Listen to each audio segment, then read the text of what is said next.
All right, 1-2-1-2 in the place to be. What is up, y'all? How y'all feel out there? Frank Red, live and direct with you on another edition of In the Dungeon program. And guess what? We got my man, Brian Iglesias, stepping in once again for another featured guest spot on the In the Dungeon show. Perfect timing. He comes in when the Warriors possibly play one of their best games of the year. There's no doubt about that. You could say the best game of the year, Frank. You could say the best game of the year. I forget things, so I know they've had quite a few good games. But I guess when you consider the texture of the season against the opponent, the fact that they really can't afford to lose many more games if they have a legitimate shot of acquiring the 6th seed, it might have been their best game and maybe their most important game of the year. It might have, and you know what? You said the 6th seed. I honestly, if I'm a Warriors fan, do you really want the 6th seed? I think you do. We can get into that later, but this was their signature win by far. The reason why I say the 6th is because I think ultimately Denver's going to be number one. Really? Yeah, I do. I think Denver's going to be number one. If you look at the statistics, there's literally like a three-way tie. I think each team has 19 losses, and maybe there's some movement there. But Denver is right there to acquire the number one seed. I think they have a really good chance. I don't want to see them, if I'm a Warrior fan, in the first round. I'd rather not see the Clippers. I'm not afraid of Minnesota. I'm not. So I look at Denver and I look at the Clippers. I'm licking my chops. If I get Phoenix, I'll play Sac. I'll play the Lakers if I need to. It's not the great matchup. But the Lakers are basically waving the white flag. Nobody should lose to the Lakers at this point. I don't think. Well, if they play like they did tonight, nobody's beating them. I mean, holding the Bucks to 38% shooting, 28% from deep, and having an assist-to-turnover ratio of 37-16, and having 37 assists in a game, that's – if you ain't beating the Warriors if they have 30 more assists, 37, that's just good night. Good night. They are just – Absolutely. They're just too good. But this is not shocking. And one of the things I wanted to do was go back 8 or 9 months before the season started and kind of look at some of the things that we actually got right and look at some of the things that we got wrong. I love it when I'm wrong because I'm right a lot. I'm right most of the time. And no one's right all the time. And I'll start it off by saying, you know what? I was wrong 1,000 times on Brandon Podzinski. This dude's not only looked like one of the top rookies in the NBA, he has a vital role on one of the best teams in the NBA. So I'm so happy to be wrong about this guy. He looks like a 3rd or 4th year player right now. He looks phenomenal. I mean, for a rookie, for what he's doing at his age, it's unprecedented what he's doing. I hate to come down your road. On this great win, but you got to give it up to Trace Jackson Davis. I know you've been hard on him, but he looked spectacular tonight. He did. No, he was awesome. But here's the deal. I love Trace Jackson Davis. The only reason why I'm hard on Trace Jackson Davis is because I see the potential. Yeah. I'm a big guy. Listen, this is a 6'10", 40-inch vertical guy. I mean, he's basically Harvey Catchings with more talent. You know?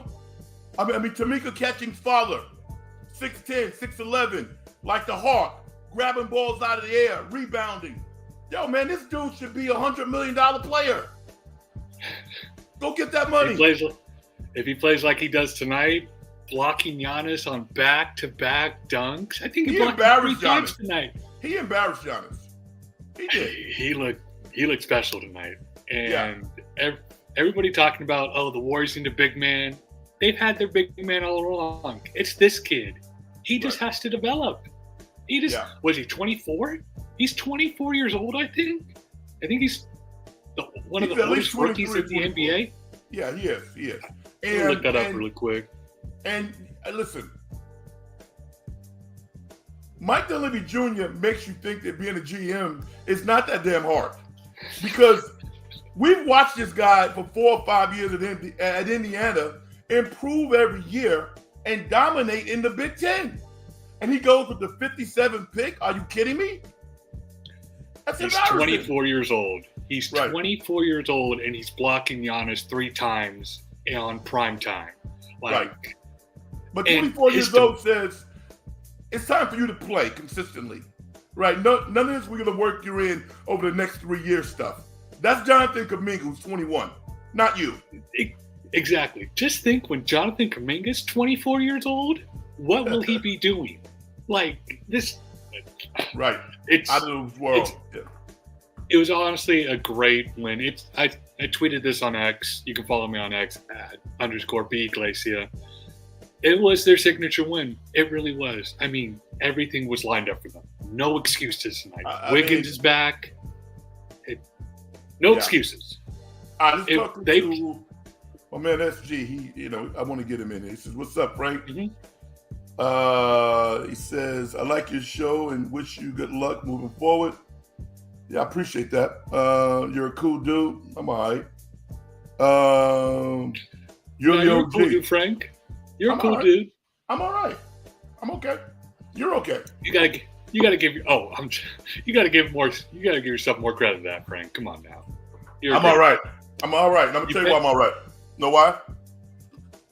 Because humility is power. All right? That's number one. Number two, playing basketball, who are you comparing yourself to? I'm comparing myself to the best in the game. Whoever do this for a living, that's who I compare myself to.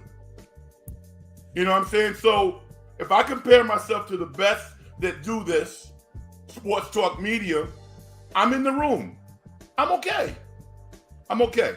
And I think that everybody who aspires to do anything in life, compare yourself to the best, which is why I have a problem when people use language like Klay Thompson sucks. I don't like that because it's so unfair and it's so not true. Yo, man, I have even more respect for Klay Thompson now because he's quieted a lot of his critics. He's not Klay before an injury, but he's far from just a god. This guy's a vital player in the Warriors machine at this point. I have a problem with a lot of people saying one of the top 1% of athletes in the world suck. Like, come on. You cannot say anybody in the NBA is like, I'm trying to just extract this from my vernacular. Anybody in the NBA is washed. Anybody in the NBA sucks. Anybody in the NBA is garbage. Like, no, we're talking about one of the top 1% of the 1% athletes. Like, these guys are making millions of dollars. How do you say somebody's like, I know fans get in their emotions and when their team doesn't win, but we have to look at it and look at what he's doing and have some perspective, people. This guy's coming back from 2 major knee surgeries. 2. And he's putting up performances. He put up, in 21 minutes, he had 10 points, but he was a plus 17. I mean, listen, Klay had his best average.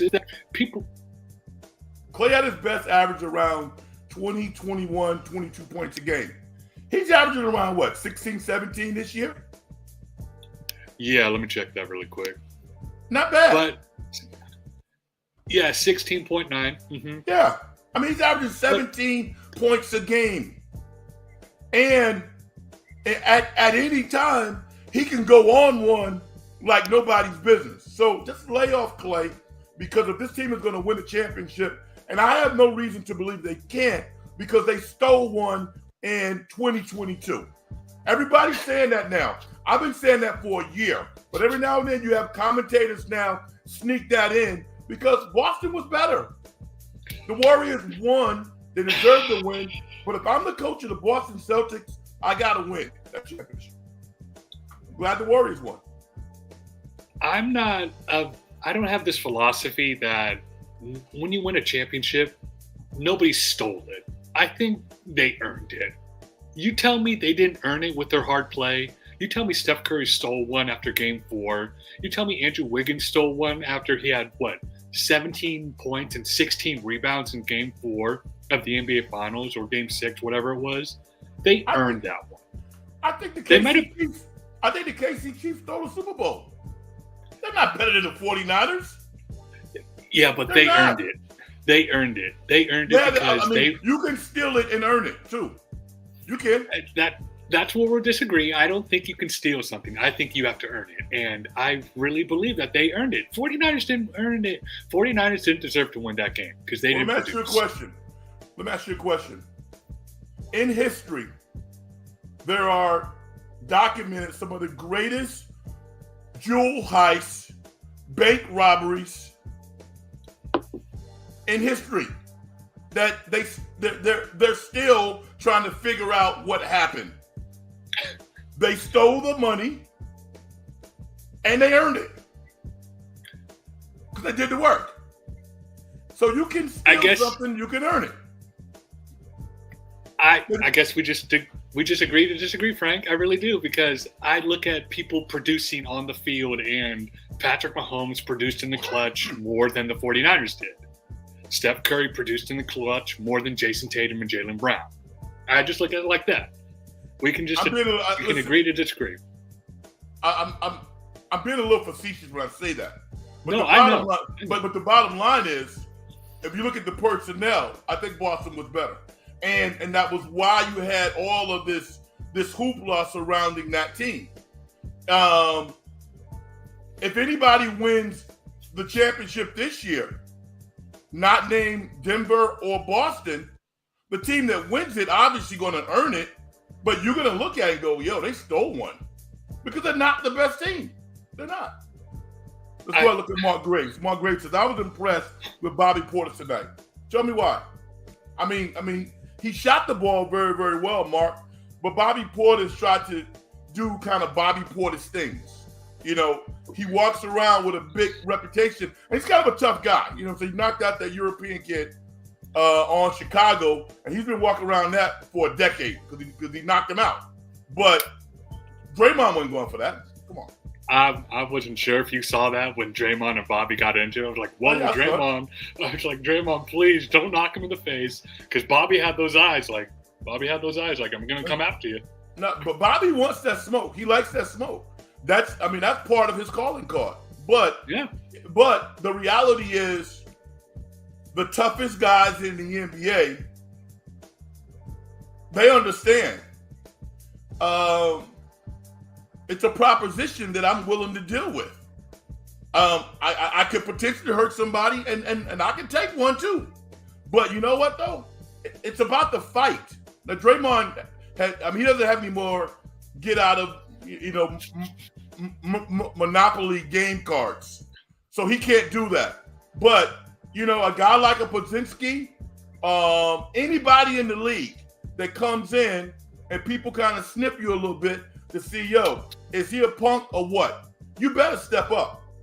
I don't care if you get knocked out. You better step up and let people know that, you know what? I have every right to be here just like you do. And I love that about Draymond. I love that about him. And that won't work against him. It might work against somebody else, but it's not going to work against Draymond Green. Besides, in the NBA, these guys make so much money. You're a fool. If you engage in anything physical, you're crazy. Because you're going to lose millions of dollars. It's not even worth it. I can tell you why Mark's so impressed with him, because he 20 points on 8 of 13 from the floor. Right. That's what I thought. I thought it was about his play. But you watch the games within the game. Bobby Portis likes to inflict his physical will on players to send messages, and that just doesn't work with Draymond. I actually thought I actually thought that Chris Paul was going to get a tech on Patrick Beverly as well. Like, they got two guys on there. Patrick Beverly can do that as well, get inside people's skin and stuff. Like, I'm actually so impressed with the Warriors did tonight, honestly, because you look in Milwaukee's coming off a 6-game winning streak. I think they were undefeated after the All-Star break. I mean, people could say, no, they are. People could say, yeah, they were, but people can say, oh, Chris Middleton, they're kind of hampered. I'm thinking, you had Dame Lillard, you had Bobby Portis, Brooke Lopez, Giannis. They were trying to win. They were trying to win that game. They have a championship caliber team. Mark Graves says the 1975 Golden State Warriors stole the championship. And I would agree with him. Go tell Rick Barry that. Go tell Rick Barry that and tell me what he says. Tell me what Rick Barry says on that, Mark. Because I tell you one thing, he'll be like, no, we earned that. We were the better team. I guarantee. I've had Rick on the show plenty of times and talk about that championship. He was like, they could have been the better team, but we were better during that series. We were better during that series. And they had a lot of good players on that team. They had a lot of good players. A lot of them were role players. They obviously had a star in Rick Barry. They had some young guys who were real good.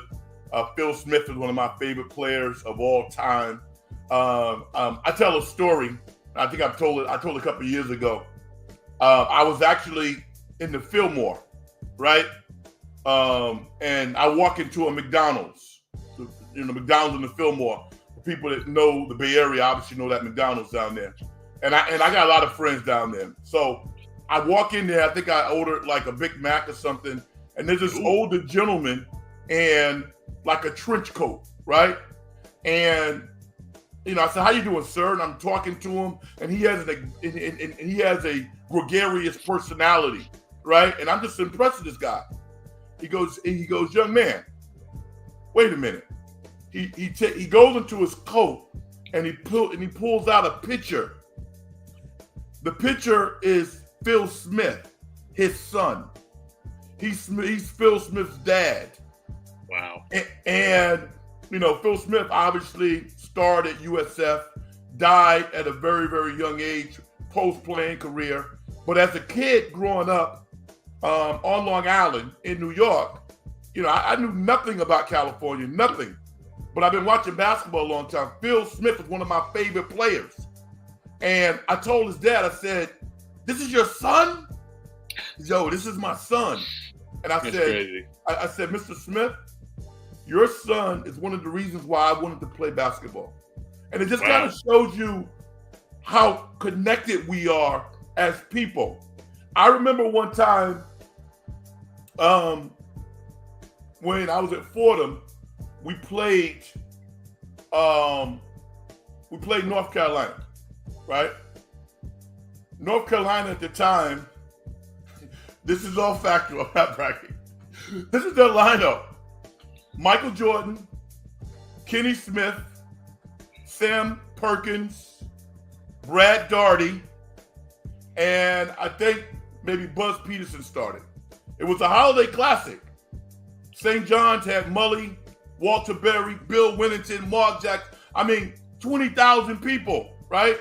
And it was Fordham and Iona. The great Steve Burke played at Iona. And I think I was like a freshman or something like that. But I played, And we got our butts kicked by Carolina that game. We actually played them twice in 1 year. We played them in the Stanford tournament also, and we only lost by 16 points. Actually played them pretty tough. But the story is this. After the game, we're walking around, and in the hallway, I see one of my childhood idols, Al Addles. Yo, man, do you know? The greatest to ever do it. Do you know how stargazed I was to see Al Addles, Mr. Addles, Mr. Mean? He's probably thinking it's just another Tuesday for me, and you're thinking this is my idol. This is my idol. This is Mr. Addles. Now, here's the deal. Al Addles was married for a long time, a wonderful mother. Me and Al Addles Jr. are actually really good friends now, which is crazy. Really? Oh, yeah. That's awesome. Full circle. Al Jr. and I are really good friends. But his dad was my idol a long, long before I met Al. And Mr. Addles was like Walt Frazier. He was cool. He looked like John Shaft. He looked like Shaft. That's who he looked like. Like, the super 70s movies. That's how cool he was. And he's the only coach, and I'm glad he's the only coach because I wouldn't want to see that. But Al Addles would fight players. If you go back to that championship series, what's the guy's name? I know some of the audience out there knows who he is. But one guy in the Washington Bullets at the time, his name was Kevin something. I can't think of his name of it. But he tried to go after Rick Barry, right? And it wasn't Rick Barry who stepped in. He would have, but it was Al Addles. Al Addles was a different dude. Totally. I mean, yo, man, you're talking about, Kevin. No. I don't think it was Greavy, Mark. Mark, I don't think it was Kevin Greavy. It was somebody else. Was it Greavy? Maybe I'm wrong. Usually right on the other stuff. Mr. Addles' nickname was the Destroyer. That's a great nickname. And the thing about it, if you see Mr. Addles is probably at his best playing size, maybe 6'1", 6'2". But if you can imagine somebody like Marvin Hagler being 6'1" or 6'2", that's how intimidating, that's how imposing he was. But yeah, man, just a couple of, I got so many childhood memories, so many of my idols I've actually met. Now that's interesting because... Yeah, Gravy. I think his last name was Gravy. Because I hear people all the time, never meet your idols. I mean, it seems like you've had great experiences with your idols. I have. No, I have. I always say it, I'm so damn lucky that I can literally have somebody like you on who I like, who I know is passionate about sports, and really focus on content. And tell these stories and meet people and have fun, because I've had so many great experiences. And I would tell people, if you really want to get into this business, do it. It's hard. Yeah. It's hard. There's not great money in it, but the experiences that you have are unbelievable. My idols, I met Magic Johnson multiple times. It was better than watching TV. Magic Johnson's a great guy. Ronnie Lott was awesome. Charles Woodson, awesome. These are the incredible people that fans idolize. But you talk to them, it's like talking to somebody that you went to high school with or something like that. So.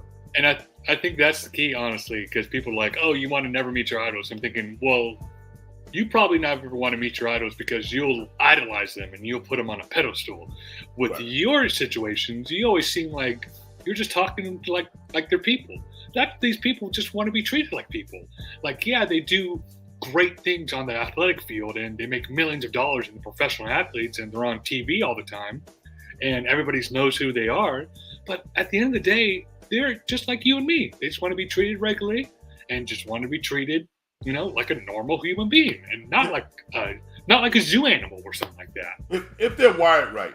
Unfortunately, everybody's not like that.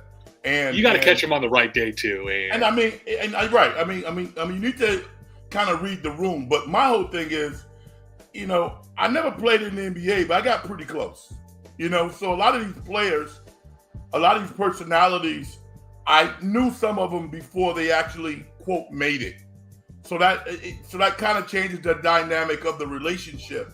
But when I was just starting out in sports talk radio and I was going into a lot of NBA locker rooms and meeting a lot of people, I didn't have any history with those players. So it really is about presentation. It's about watching their space, seeing how they move. And sometimes you'll walk into a locker room and you want to talk to somebody and you realize that, it's just not the right time. And that's okay. And you can talk to someone for 30 seconds and they know whether or not you are a, quote, uber fan or you're somebody who just appreciates what they do. And you might be trying to get something done or you have an opportunity that they can take advantage of. So like you are alluding to, it's really a conversation. more times than not, people are just people. They really are. So. Yeah. I tell people all the time, but like, who want to get into this industry? Because I worked there. I worked at 95% of the game for about a year and stuff, and I just realized that these are just people at the end of the day. Like, they're just people. They're professional athletes. People idolize them, but at the end of the day, they put their pants on just like you and me, one leg at a time. You know, they just want to be treated like normal people, and I kind of envy. I guess I don't envy them. I kind of feel bad for those people who can't live normal lives, because Steph Curry can't go to the grocery store by himself and pick up a carton of milk. Or Patrick Mahomes can't do something by himself and just have like a relaxing day. Like, these people are just hounded. And I guess it comes with the territory, but. Well, I mean, it's pretty good being Stephen Curry. Okay. I don't get me wrong. Don't get me wrong. No, but here's the deal. My point is, it's like where he lives at in Palo Alto. Atherton, wherever he lives, he can go to the grocery store. He probably don't have time, but he can go to the park. He can go to PTA meetings. But you know. Yeah, I do. But my point is, it's like people who are in that environment. That's why you're so lucky to live in the Bay Area, because people get stuff done here, and because so many people have money, it kind of normalizes it a little way. I mean, not a little way, but it normalizes it some. And I would just tell people in general, no one's better than you. You should treat people the way that you want to be treated. That's it. Nothing else. When I was 11 years old, at that point, I said to myself, the only person's personal jersey that I would wear is my mother. That's it. I would never wear another professional athlete's jersey who was still playing. Now, I would love to wear Bill Bradley's jersey. I would love to wear a Phil Jackson jersey. You know what I'm saying? Some cats who I respect, who helped me build a love and passion for the game. But there's nothing wrong with wearing anybody's jersey. Let me say that also. But I needed that coming from where I came from. I needed to keep striving and make sure that I saw myself on that level at some point. So that's my own little personal deal. I don't think there's anything wrong with wearing jerseys, but that was my mentality as an 11-year-old kid. Well said. Well said. Going back to the story you were telling about Fordham versus UNC, you guys really played in front of 20,000 people. Yeah. Like, that was the high watermark. Let me ask you a question, getting back to the Warriors. And getting back to Trace Jackson Davis to really hone in. Yeah. I really think that him playing, I believe he played 4 years at Indiana.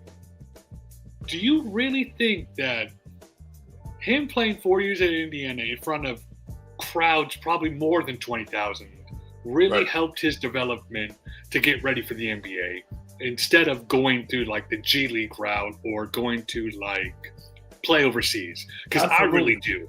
I think it 100%. Absolutely. You know, I mean, listen, I'm an advocate of education. You know, one of my, not my greatest, but one of my greatest accomplishments was graduating from Fordham University in 4 years. You know why? Because when I got a bachelor's degree, I knew that getting a master's degree was a possibility. It's something that I could do. So, you know, when I got a master's degree, I said, I could do a little bit more than that. So I don't care how much money you have. To go through that experience is special, and it's worthwhile, and it's something that you can lean on throughout your life. And hey, everybody's choice is their choice. I have no problem with that. But for me, to be in a room with a diversified group of people and have it not be about what I do, it was really, really important for me to have those experiences. So I totally agree with you. And I think that's why Jackson Davis, he's not uncomfortable in this space beyond basketball.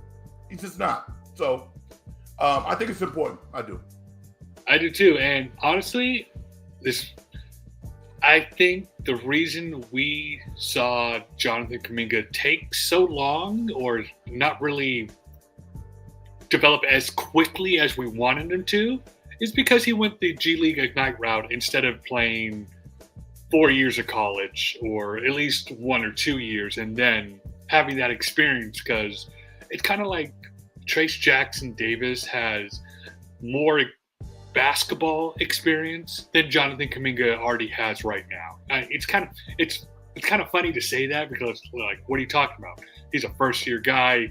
JK's been in the league for 3 years, but, like, overall, like, this kid didn't start playing organized basketball until, like, what? When he was 12, 13 years old in the Congo?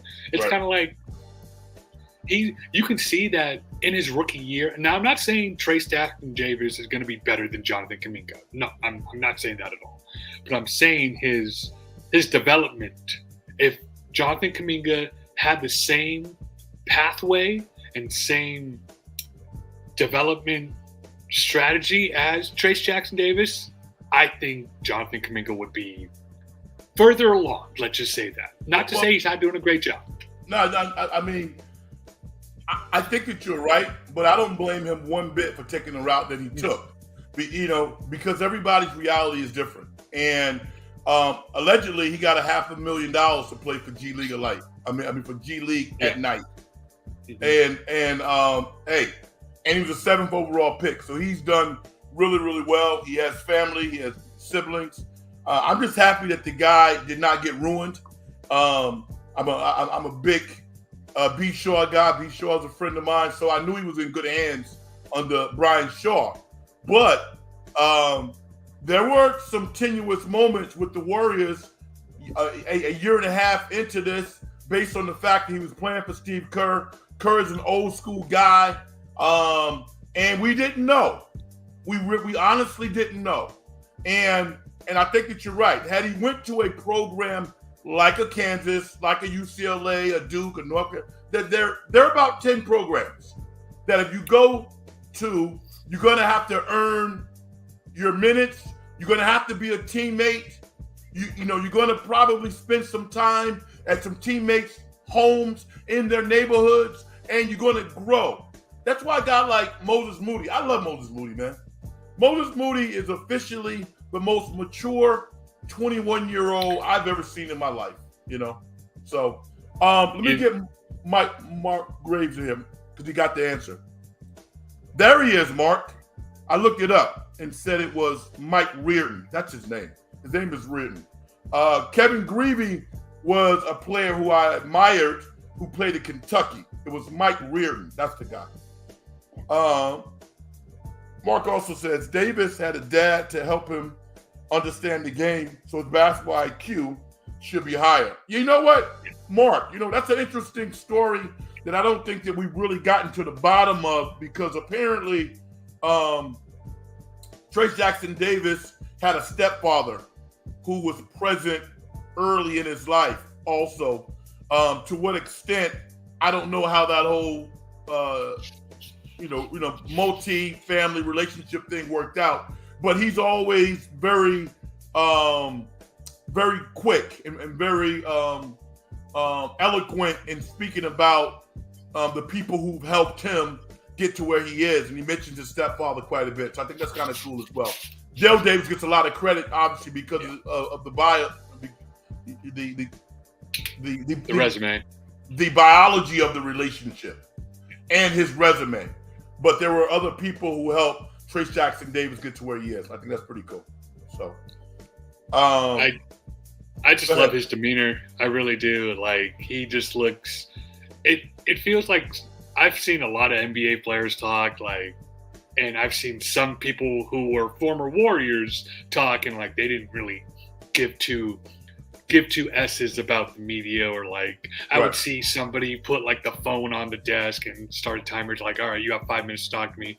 When I see Trace Jackson Davis talk, he is literally looking into their eyes and paying attention to what they say. He is literally listening and comprehending what they're saying, and he's giving a diligent, thoughtful answer. That's one of the reasons. Go ahead. Now finish your point. That's one of the many reasons I think this kid's going to go a long way in the NBA, because he seems like he cares about people. He really does, and you know that goes a long way with a lot of people. Especially. Let me say this though. Don't be so impressed. Why? Because he acts like your son or your daughter if they were professional athletes. Right? That's how he conducts himself. Like he's supposed to. You know, like he understands. So, I mean, again, I'm being facetious, but I'm saying that with his background, playing for Mike Woodson, having the family that he has, you know, probably he's had a decent upbringing, I would assume. I don't know if he's on welfare, but he gets it. Klay Thompson gets it. Stephen Curry, Draymond, you know, man. These guys conduct themselves the way that they should. Chris Paul. You ever heard Chris Paul talk about his family? Chris Paul has a lineage of people in his family that are like HBCU graduates. You know, grandfather, business owners, entrepreneurs. I mean, these guys are built with the right stuff, man. They really are. So they conduct themselves the way I think that they should. And then, you know, we talk about it. The Warriors as an organization, literally one of the best in the world. Forget about the NBA. From top to bottom, they run a well-oiled machine. And, you know, for somebody like me who's not, well, what's the score now? Who looks at professional sports in its totality, I can really appreciate that because I've kind of been in the inside a little bit and I can compare and contrast a lot of different things. And the Warriors are class act. They really are.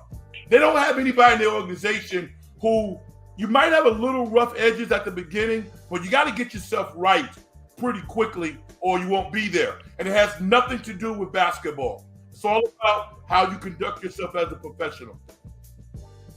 I love it. I think that's well stated. They really set the gold. They are the gold standard of organizations, not even in pro sport, just in business. Right. Like they're winning awards left and right from the business aspect and the business standpoint of their organization. And they're the gold standard. They really are. But going back to what you said about people having that it factor and being prepared and being ready, right. Let's talk about Moses Moody.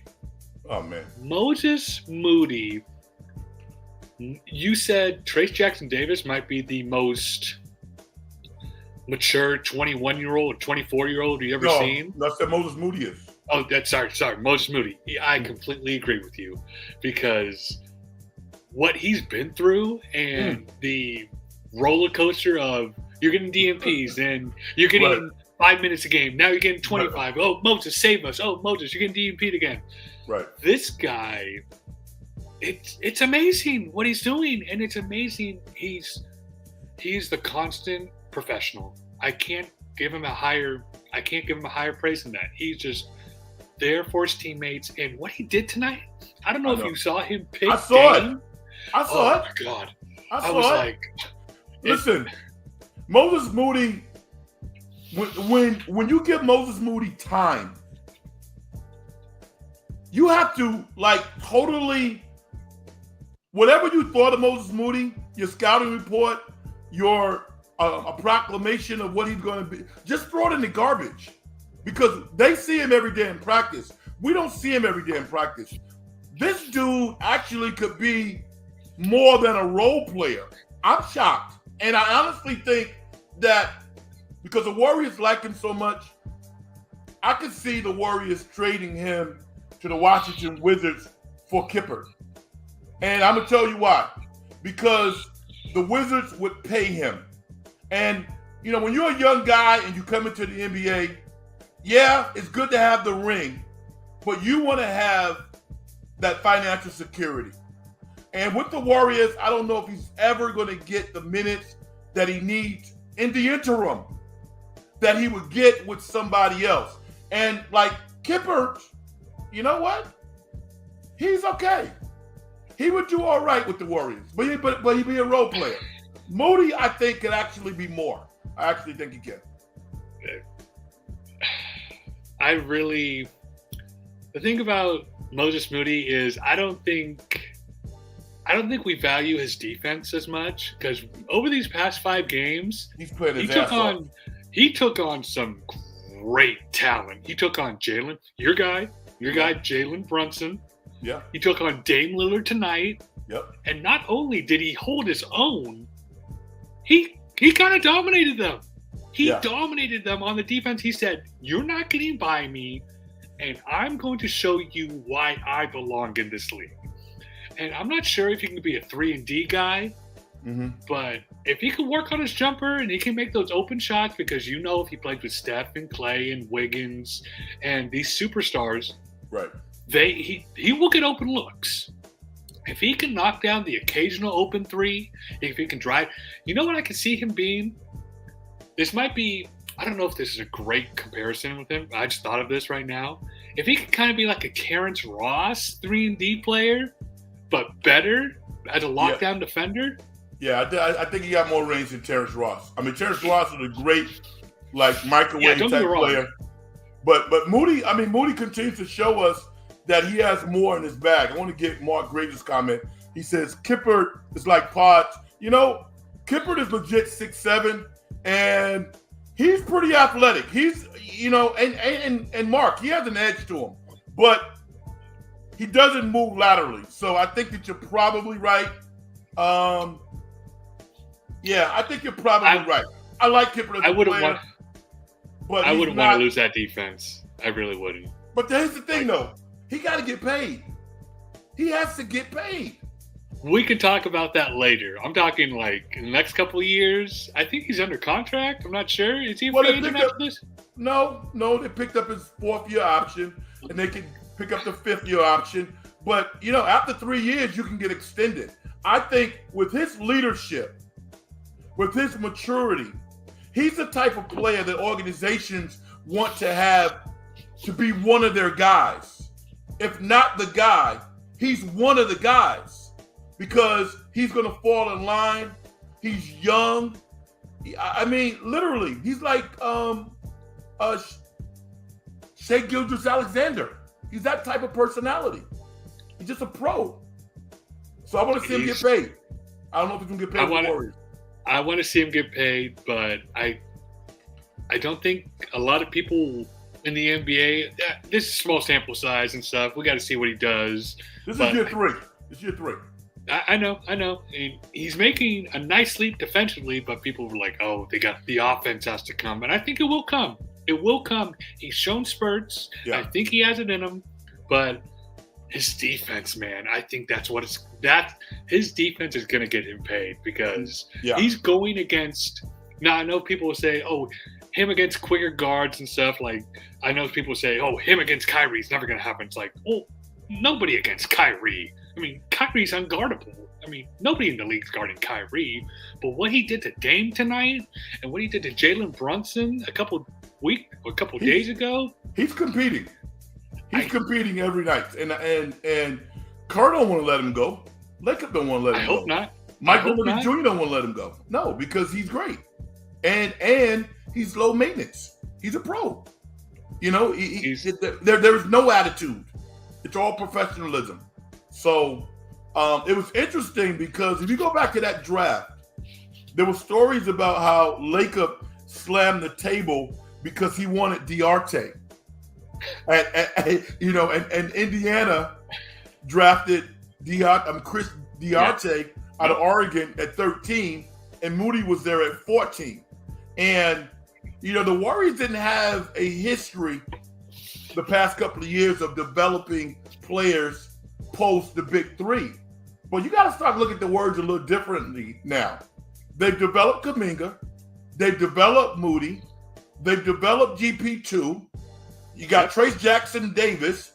I mean, you got to look at this organization a little differently now, because people thought that this grandiose plan that they had to continue to move forward as their older players get older was dead and gone.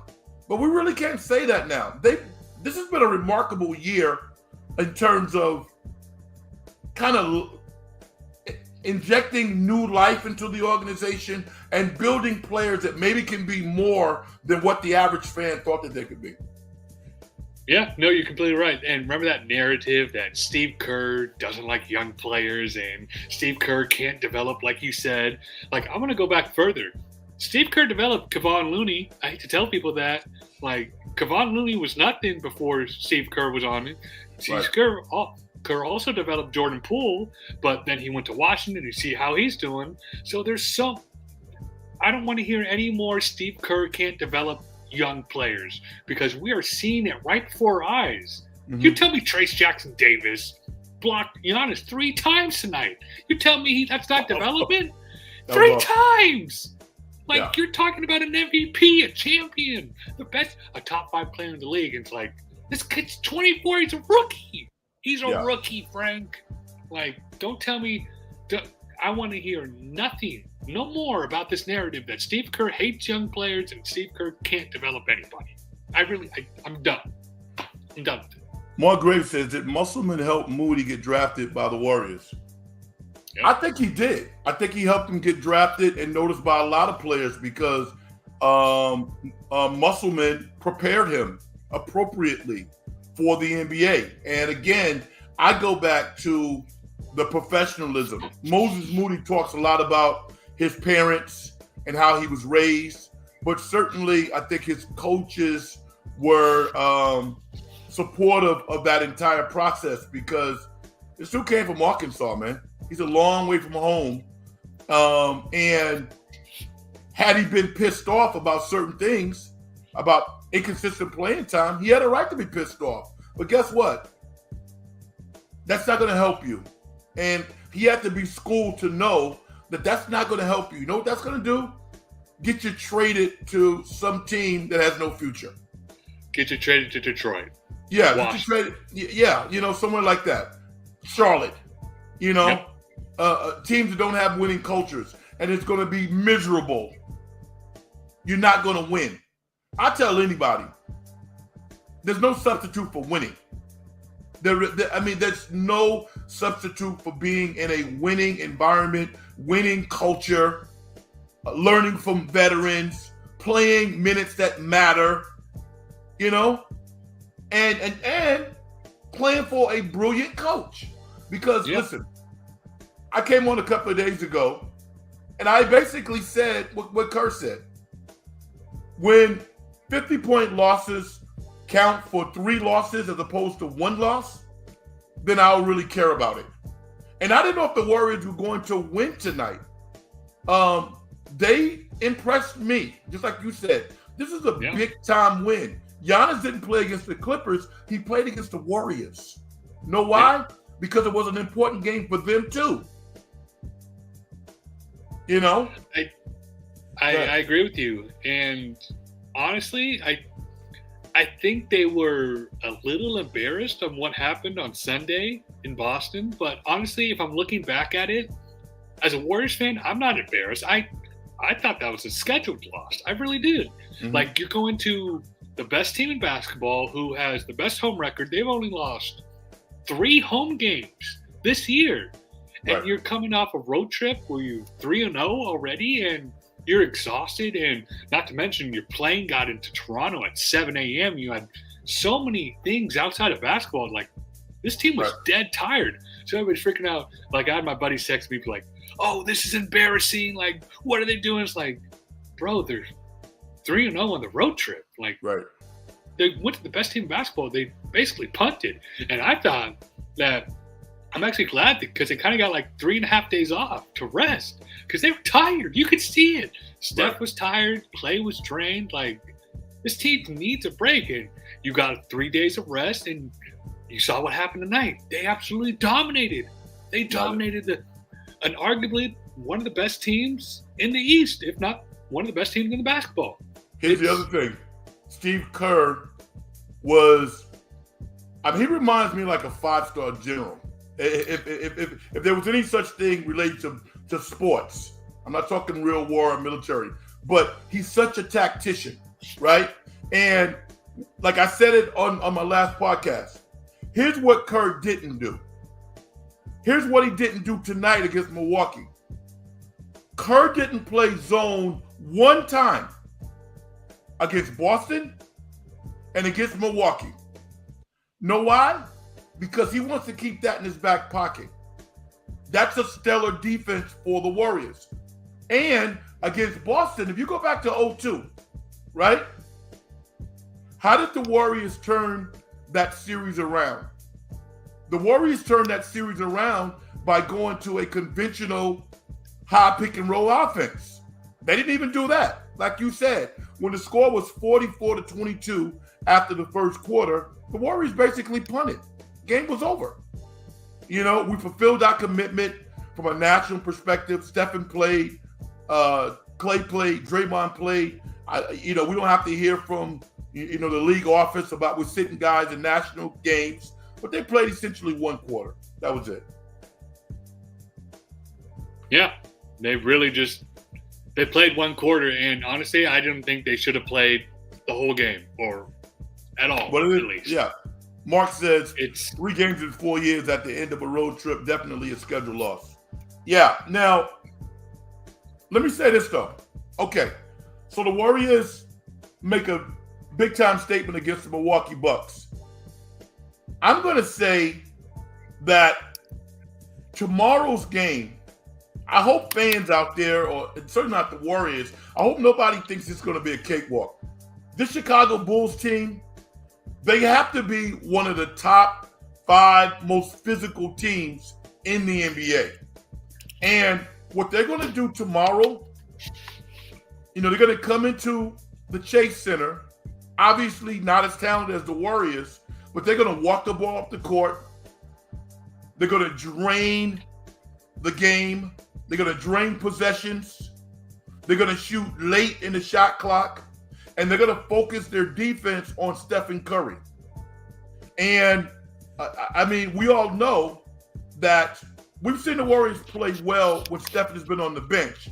But generally speaking, if he doesn't get off to a good start, the Warriors have tough games. So, I think everybody expects the Warriors to win, but you can't go out there with the mentality that we've already won the game against the Chicago Bulls. The fact that this team has won over 30 games this year is amazing to me. It speaks to their coaching and the professionalism of their players. DeMar DeRozan has been incredible this year. Yeah, he really has. And honestly, this game will basically be, for me, this game will be not a litmus test game, but this Milwaukee game doesn't have the juice that it does unless you beat the Bulls. Absolutely. You know what I mean? Yeah. Like, if you could have a great game against Milwaukee. I got some camera issues right now. I don't know what's happening with okay, my computer, it's all good. If you can't beat the Bulls at home after you beat the Bucks on a back-to-back, and I know they're actually pretty good on back-to-backs. I think last time I checked, they were 8-4 on the back end of a back-to-back. Yeah, so if it really is, with the amount of back-to-backs they played, I think they're on the front end of a back-to-back, they're 10-4, and on the back end they might be 8-4 or 9-4. I'm not sure, but if you can't beat the Bulls, who are essentially the same team in the rankings as you in the East, then this game against the Bucks. Yeah, my man Mark Graves Brian Iglesias is working on his challenges, and if he steps back in the dungeon, I'll certainly get him in.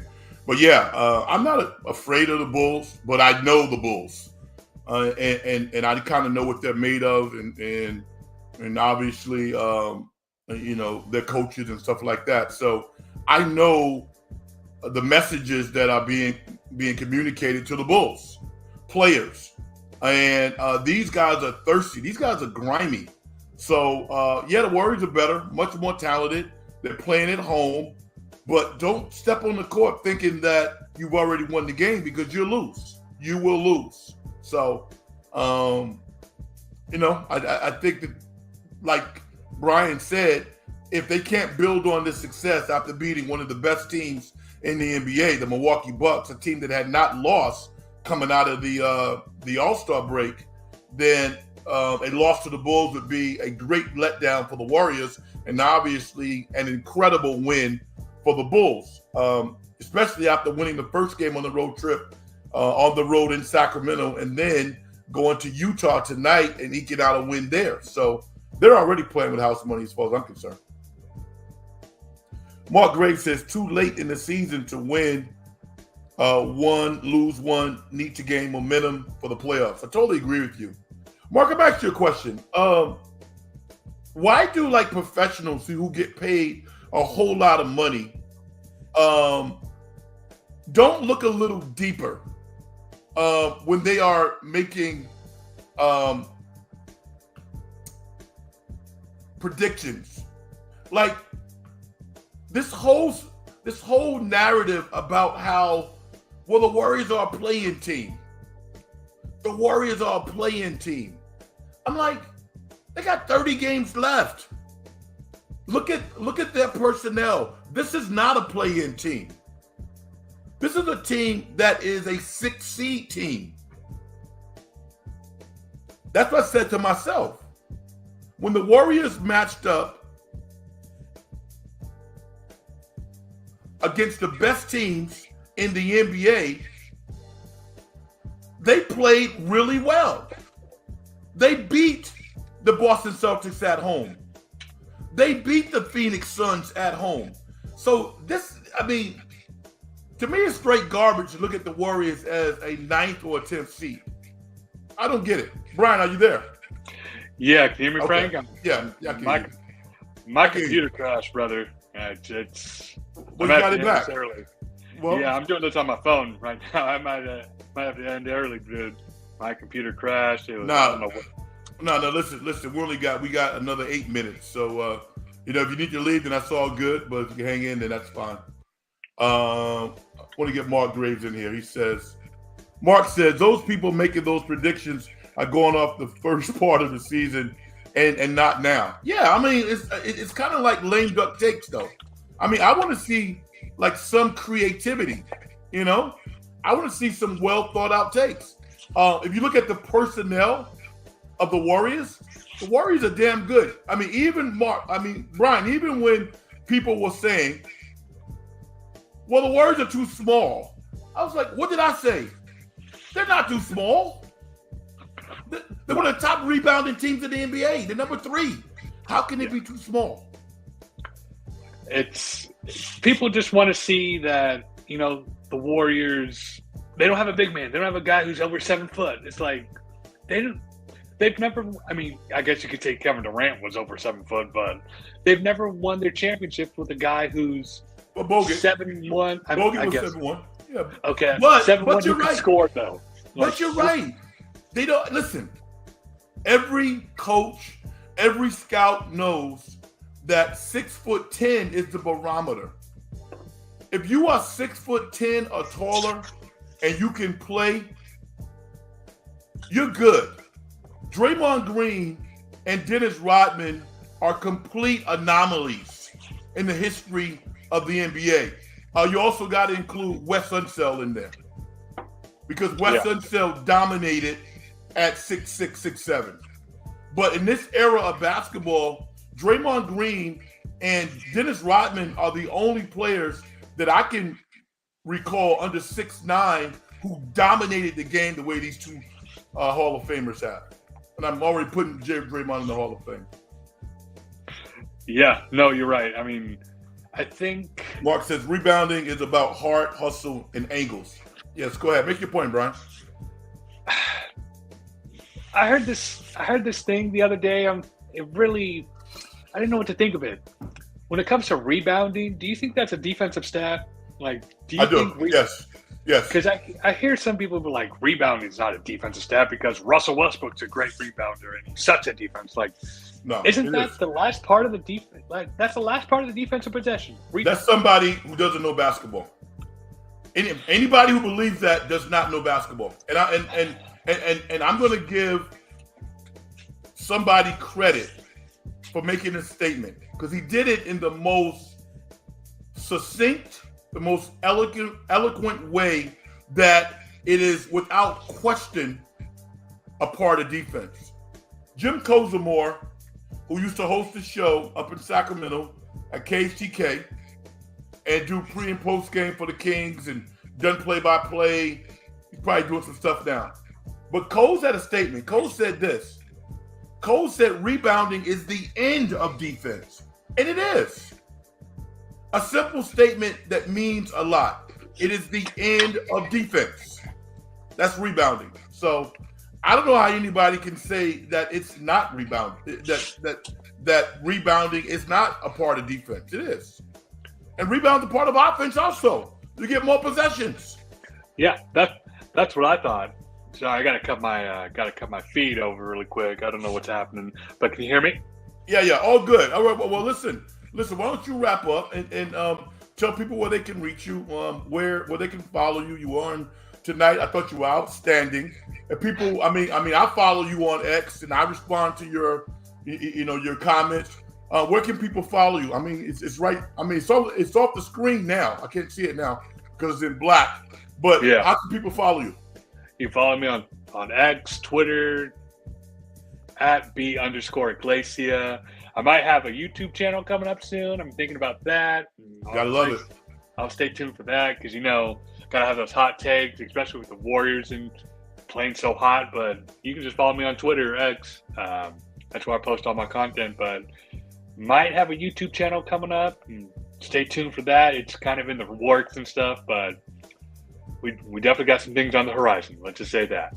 Awesome. Great having you on. Thanks for reaching out tonight. And I wish you all the best of that. And we'll certainly have you on again. All right? Appreciate it, Frank. Peace out, brother. Good night. You too. Good night. All right, bro. That was the great Brian Iglesias. He's actually responsible for me even having a show tonight. He says, good night, Brian. Mark Graves says, good night, Brian. Great talk. Yeah, good dude. Has logical takes. We don't always agree. I love that. And yeah, it's good to sometimes spice it up and have people on the show to bounce things off of. So I want to thank him for that. Mark Graves, thank you, brother. He says, great show, Frank.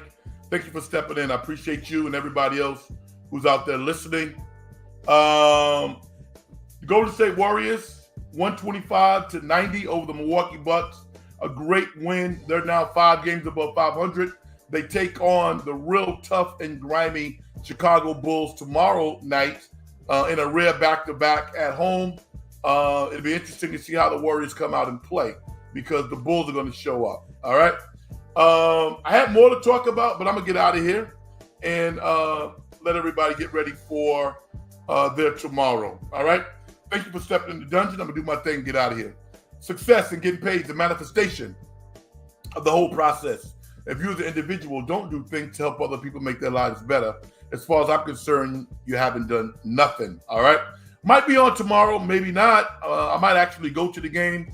So we'll figure that whole thing out. Until I see you again on the In the Dungeon show, everybody be safe, and I'll talk to you down the road. Peace.